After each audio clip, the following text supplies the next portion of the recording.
Top quality और consistent performance के लिए सिर्फ सिल्वर पंप्स। टॉप क्वालिटी और कंसिस्टेंट परफॉर्मेंस के लिए सिर्फ सिल्वर पंप्स, नाम याद रखना। चिपकोचे दौरे सातत्याने करत आहे। 2 दिवसापूर्वी तुम्ही तुमच्या बंधूंनी होती, नेमकं मग काय दडले का रहस्य काय? या 2 हेतूनं मी त्यांची भेट घेतलेली होती।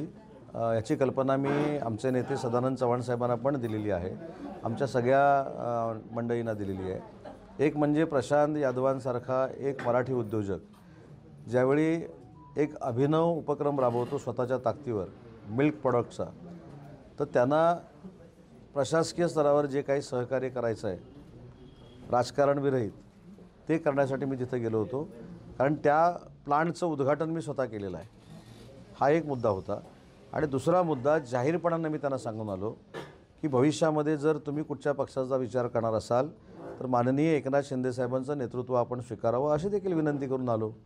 याचं कारण काय, म्हणजे पहिला पार्ट तर करायचंच आहे, याचं कारण काय की मित्रपक्षातील काही नेते राजापूर मतदारसंघामध्ये जाऊन ज्यांनी आमच्यावर टीका केल्या, ज्यांनी आमची बदनामी करण्याचा प्रयत्न केला, अशा लोकांना आमच्याशी समन्वय न साधता डायरेक्ट जर पक्षामध्ये घेणार असतील तर मी देखील गेली 25 वर्ष रत्नागिरी जिल्ह्यामध्येच काम करतो आहे, याची थोडीफार जाणीव व्हावी। आणि उद्या जर प्रशांत यादव शिवसेना पक्षामध्ये आले, शिंदे साहेबांचं नेतृत्व स्वीकारलं, तर त्यांना भविष्यामध्ये आम्ही घेऊन पुढे जाऊ, त्यांच्याबरोबर काम करू। त्याच्यामुळे मला असं वाटतं की ही सुरुवात कोणी केली, 2 गोष्टींसाठी गेलो होतो। एक, त्यांचं मनापासून कौतुक करायला की त्यांनी फार मोठा प्लांट तयार केला आहे, आणि दुसरा हा उद्देश होता, त्यांना जाऊन विनंती करून आलो। याचा अर्थ कुठेतरी तुम्ही स्थानिक आमदार शेखर निकममध्ये नारायचं सुरू आहे कशासाठी? माही कोणावरच नाराज नाही मी असं कुठं म्हटलं, मी असं कुठेही म्हटलं नाही की शेखर निकमानी जाऊन पक्षप्रवेश केला। ज्यांनी कुणी केला असेल त्यांच्यासाठी हे आहे। मी शेखर निकमांना दोष दिलाच नाही। शेखर निकम कसे जाऊ शकतात राजापूरला? ते नाही जाऊ शकत, बाकी कोणतरी गेले असतील। पण मित्रपक्षामध्ये सगळ्यांनाच हे भान पाहिजे की बाकी ज्यांच्या मतदारसंघामध्ये नाही ढवळाढवळ करायला पाहिजे कोणी। आता उद्या प्रशांत यादवांनी जर शिंदे साहेबांना सांगितलं की मी पक्षामध्ये यायचं, तर घ्यायचं नाही त्यांना। मग आता सुरुवात आता तुम्ही केली।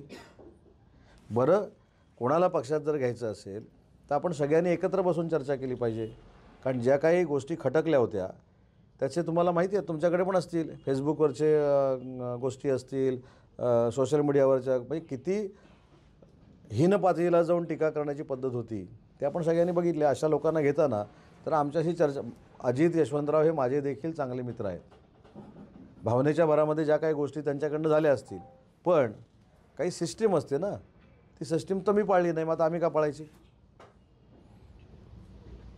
बरोबर, धन्यवाद।